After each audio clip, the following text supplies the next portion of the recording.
Want to speed up your AutoCAD workflow? These 5 tips might change the way you draw forever. Fast, easy, and super effective. Let's jump right in.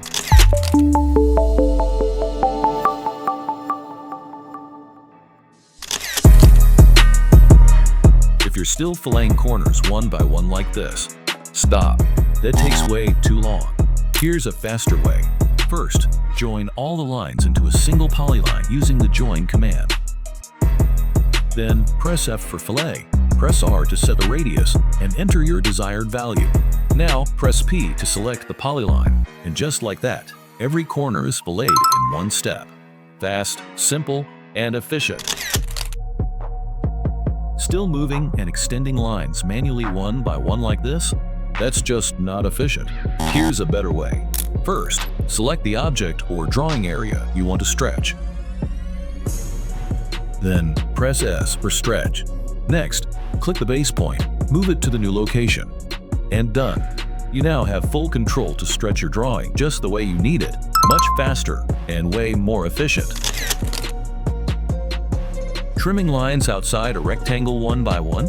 That's way too slow. Here's the better way. Type Extrim, select the rectangle as the boundary, then hit Enter. And boom! All the lines outside are trimmed instantly. One command, one click, done. Creating dimensions, and they're too tiny? Then you go into Dim Style to change the scale? No, don't do that. Use this shortcut instead. Type Dim Scale and set the scale value you want. Now, any new dimension you make will follow that scale. No need to modify styles every time. It's faster and way more efficient. Still using line and text to make callouts manually? That's slow and messy. Instead, type leader, then choose my leader.